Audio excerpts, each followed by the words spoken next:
This video series is meant to explain AI in a way that makes it easy to use and easy to understand. The idea is to build your own framework from the ground up, bit by bit, so you understand every part of how it works, and you don't need to be a programmer to do this. Breaking it down into tiny pieces, you can understand how each piece fits together, understand why it works the way it does, and know how to change it to work how you want it to. This isn't about the technical side of AI, like how to train it or how it works under the hood. This is just a very pragmatic guide to using AI without depending on corporations, without destroying the environment, and without getting drawn into AI psychosis. AI doesn't have to be complicated. It doesn't have to be this thing we can't control and can't comprehend. It doesn't have to be this black box ruled over by corporations, causing us to become more and more dependent on them. As I'll show in this series, it can actually be something that allows us to become less dependent on corporations. Small, open-source, local models that can run on your own computer have actually become quite capable in the areas that actually matter. But we actually have to make the choice of what we use and how we use it to make sure that this goes in an empowering direction. First of all, we all need to slow down a bit. People are in this race thinking they need to keep up and get ahead and try to profit before there's no jobs left. But what we really need to do is slow down and stop thinking of this as a competition. How are we all going to help each other do this so that it's not bad for anyone? Because this whole idea of trying to get ahead just is not going to work out for anyone. We need to bring each other along. We need to stop feeling like we're being left behind, realize what we're involved in, and just try to think more collectively about this. How are we all going to help each other out? Remember, this has all happened before. In the war over which OS people would use, closed source and open source went toe-to-toe, battling over the hearts and minds of people, and unfortunately the shady business practices won out and most people got locked in by Microsoft or Apple. Admittedly, the Linux user experience just wasn't all there yet. And not everyone knows, but Linux actually won even to begin with because Linux is like the backbone of the internet. Linux was always a more secure system, and the main thing that has kept everyone locked into Microsoft and Apple is the fact they have these software ecosystems, and you get sort of used to them, you get locked in. This locked-in effect is basically what they run on, and Linux never could get you locked in because they just give everything away for free pretty much.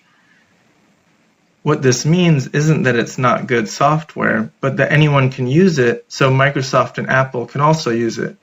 So the corporate software can always leapfrog using the open source software, so they kind of have kept this edge even though even they are powered by open source software to a large extent these days. But this facade is finally fading, especially with these AI models that can write their own code. So when you look at what it really means, what AI capabilities are now in terms of writing code, AI can program, AI can rewrite code, so if it does it wrong the first time, you can tell it to do it right or to add something to it. AI can understand code, which means it can explain it back to you. So even if you don't know how to code, you can still use AI to code now. And perhaps most important for this series, AI can run on your own computer, which means you have the ability to make any software you need now without having to be bought into some corporate ecosystem.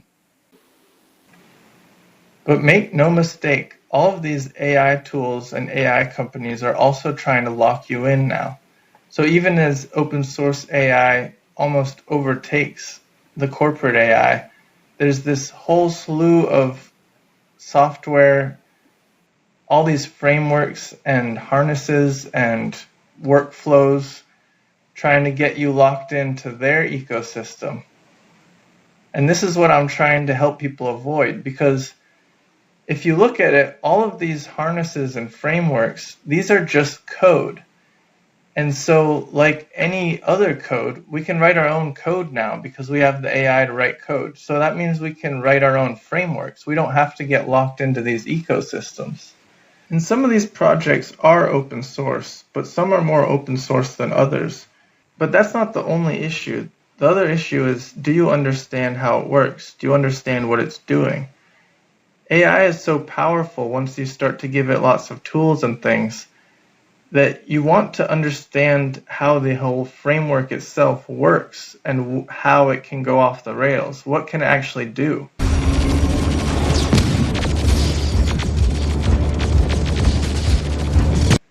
But the point is, we're entering an era of personal software. That means, what tools do you need? What things do you need to build? What kinds of, just with your ideas and your imagination, you can make whatever you want now. And so we don't want to get locked into anything. And on the flip side, we don't really want to lock other people in either. This is not what software is for anymore. This is an era we're leaving. The profiteer model is dying. And soon it won't just be software. We'll have to learn how to think more collectively about everything. This next era can be super easy for everyone if we think cooperatively instead of competitively. Then instead of racing to keep up, we'll all put a hand out and bring each other along. And that's kind of what I'm trying to do with this series, so I hope you'll tune in. I just want to show people how it's super easy to get started. We don't need these massive data centers if we can just run something on our laptop. We don't need these AI companies destroying the planet when we already have good models in our computer. And we can just create our own frameworks, create our own software, and not only get off the big AI companies, but basically get off all the big companies. Build everything from the ground up. And, pretty soon we'll be 3D printing tractors and maybe learning to share the land a little better again and growing more food. Maybe we have robots to grow the food with solar panels. I mean, the sky's the limit at this point. So, yeah, tune in to the next video. It all starts with one simple script, and that one simple script just runs the AI, and that's the building block. And then in future videos, we build it up from there. Alright, bye. Remember not to watch too many videos.